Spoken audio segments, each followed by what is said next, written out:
अगले दिन जब सेठ आया तो उसने देखा कि साधु का कहीं पता नहीं है। इधर उधर खोजा, कहीं भी कोई नहीं था। खोजा यानी ढूंढना। इतने में ही किसी ने आकर उसके चरण पकड़ लिए। सेठ, मेरा इनाम दे। कैसा इनाम? तू कौन है? सेठ ने आश्चर्य से उस व्यक्ति को देखकर पूछा। कसूर माफ करना सेठ जी, मैं वही कल वाला महात्मा हूँ। मैं साधु वाधु कुछ नहीं, आपका सेवक बहुरूपिया हूँ। जब आप जैसे चतुर आदमी को मैंने धोखा दे दिया तो मुझे अपनी कला का बहुत बड़ा इनाम मिलना चाहिए। अपराधी भाव से बहुरूपिया सिर झुकाए खड़ा था। अब यहाँ पर वह साधु, वह सेठ जी जब दूसरे दिन उस झोपड़ी में आता है साधु से मिलने के लिए, तो वहाँ पर साधु नहीं रहता है। वह ढूंढता है पर साधु कहीं नहीं दिखता है उसे। उतने में ही एक व्यक्ति आकर उसके पैर पकड़ लेता है और उसे कहता है कि मेरा इनाम मुझे दीजिए। सेठ कहता है कि कैसा इनाम, तू कौन है? तब वह कहता है कि मैं कल वाला ही महात्मा हूँ, मैं कोई साधु वाधु नहीं हूँ। मैं तो एक सेवक हूँ, तुम्हारा बहुरूपिया सेवक हूँ। और मैंने आप जैसे चतुर आदमी को धोखा दे दिया, तो यही मेरे लिए सबसे बड़ा इनाम है। और अपराधी भाव से सिर झुकाकर वह ये सब बात कहता है। अब यहाँ पे साइड में देखिए, अपनी रुचि की कोई सामाजिक ई बुक पढ़े। ई बुक्स बहुत सारी होती है, तो आपको समाज से संबंधित कोई भी ई बुक आप रीड कर सकते हो। आगे, सेठ आश्चर्य के मारे आसमान से गिरा। अब सेठ को बहुत आश्चर्य हुआ कि यह क्या हो गया, यह कैसे यह कह रहा है, यह कल वाला साधु नहीं हो सकता है, यह झूठ क्यों कह रहा है। ऐसे कई प्रकार के प्रश्न उसके मन में आने लगे, घर करने लगे कि यह जो व्यक्ति कह रहा है यह सच कह रहा है क्या, मुझे सही में धोखा दिया गया है।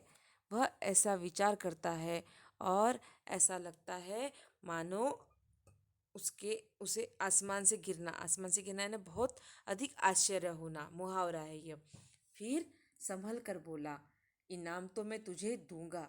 सचमुच तूने अपने काम में कमाल कर दिया है। कमाल कर देना यानी अद्भुत काम करना, यह भी मुहावरा है। कमाल कर देना यानी अद्भुत काम करना। लेकिन एक बात बता, कल जब मैं अपनी सारी संपत्ति तेरे पास ले आया था तो तूने उसे क्यों नहीं स्वीकार किया? अगर तू उसे ले लेता तो आज तू सेठ होता, तुझे इस तरह इनाम मांगने की जरूरत नहीं रहती। वह कहता है कि कल तो मैं तेरे पास पूरी संपत्ति लेकर अपनी आया था, तो तब तू क्यों नहीं उसे ले लिया? तब वह क्या कहता है कि अगर तू उसे ले लेता तो आज तू सेठ हो जाता। बहरूपिया नम्रता से बोला, सेठ जी, यह बात मेरे मन में भी आई थी। इस समय सारी संपत्ति लेकर आज मैं कहीं का कहीं जा सकता था।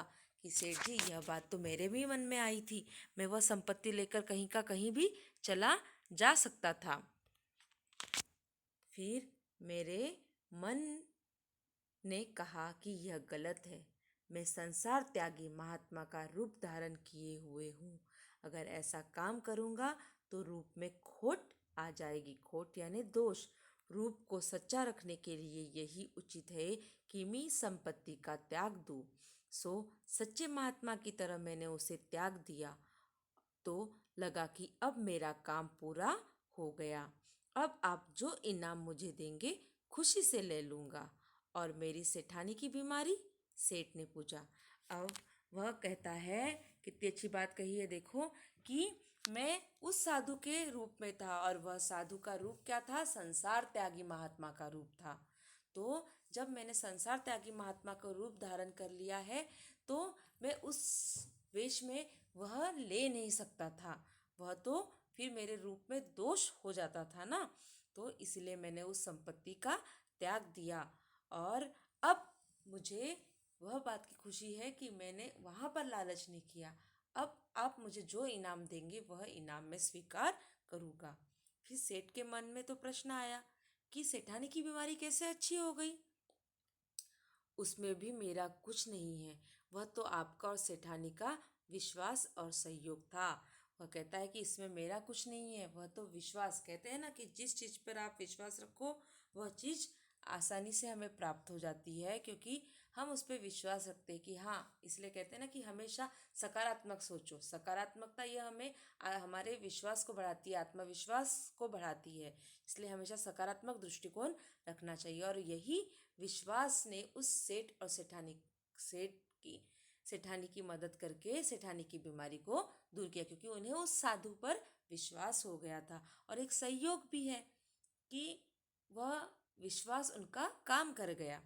सेठ की समझ में सचमुच नहीं आ रहा था कि कैसा यह बहरूपिया है जो करोड़ों की संपत्ति छोड़कर दो चार अशरफियों के इनाम पर इतना प्रसन्न और संतुष्ट है। संतुष्ट यानी संतोषजनक।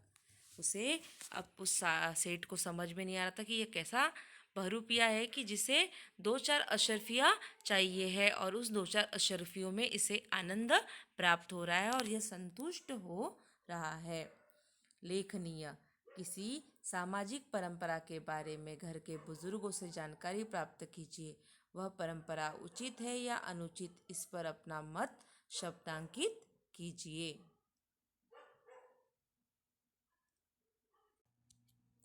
तो बच्चों, हमें इस पाठ से सीख मिलती है कि हमें हमारे व्यवसाय के प्रति हमेशा ईमानदार होना चाहिए। चाहे हम जिस क्षेत्र में कार्य कर रहे हो, उस क्षेत्र के उस कार्य के प्रति हमें हमेशा ईमानदार होना चाहिए।